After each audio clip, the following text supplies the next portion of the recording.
Imagine being 12 years old and receiving messages every day telling you that the world will be better off without you. That was the reality for Rebecca Sedgwick, a young girl who took her life after months of online torment from over 15 classmates. Her story, and many others like her, shows how cyberbullying can turn deadly. Most of us use social media every day, and whether we realize it or not, anyone can become a victim of cyberbullying. Knowing how serious the consequences can be helps us understand why action must be taken to make online spaces safer. Through my research in credible legal and academic sources such as the Houston Law Review, the Law Dictionary, and Gale Opposing Viewpoints, I learned how cyberbullying not only affects victims' mental health, but also how inconsistent laws across states fail to hold offenders accountable. Cyberbullying is a widespread and dangerous problem that leads to severe emotional harm and even suicide, because anonymity and lack of legal consequences allow it to continue. We need stronger, unified laws to prosecute cyberbullies and protect victims across the country. To understand why prosecution is necessary, we first have to see how serious this problem is. According to the National Center of Education Statistics, 2024, 90% of students ages 12 to 18 reported being bullied during the 2021-2022 school year, and 22% of those cases involved cyberbullying. Another 2023 Cyberbullying Research Center survey found that 54.6% of teenagers aged 13 to 17 have experienced cyberbullying in their lifetime, and over 26% were victimized within the past month. These numbers prove that online harassment is not rare. It's becoming part of everyday life for many young people. As described in the Houston Law Review in 2022, tragedies like those of Megan Meyer, Amanda Todd, and Tyler Clementine reveal that cyberbullying can escalate to suicide.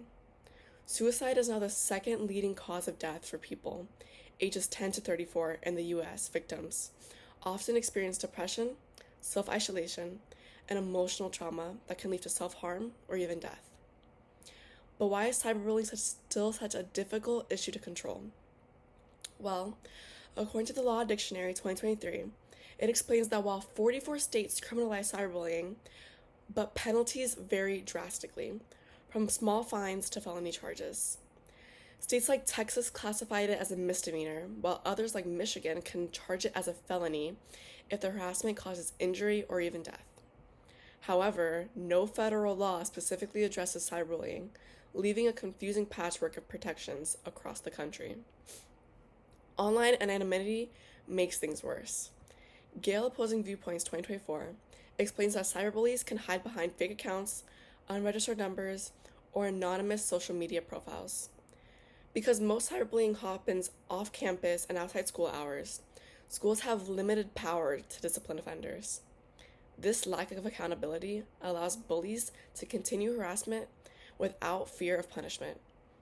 That's why we need stronger, fairer laws to hold cyberbullies accountable and protect victims. Prosecuting cyberbullies would create a nationwide standard that treats online harassment with the same seriousness as in-person bullying.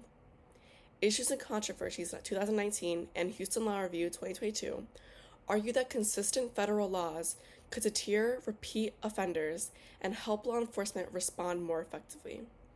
When people realize that online harassment could lead to jail time, fines, or criminal records, it makes them think twice before sending that hateful message. However, punishment alone isn't enough. Gale Opposing Viewpoints 2024 suggests combining prosecution with education and prevention programs that teach empathy, digital citizenship, and safe online behavior. Like digital citizenship programs, school workshops, and parental involvement to help people understand the consequences of their actions, especially young teens. These measures would help prevent future cases while still delivering justice to the victims and their families. A balance between justice and rehabilitation. So what can we take from all of this? Cyberbullying destroys lives, and too many young people have suffered because we have failed to treat it as seriously as we should. The problem stems from anonymity and weak, inconsistent laws. The solution is clear.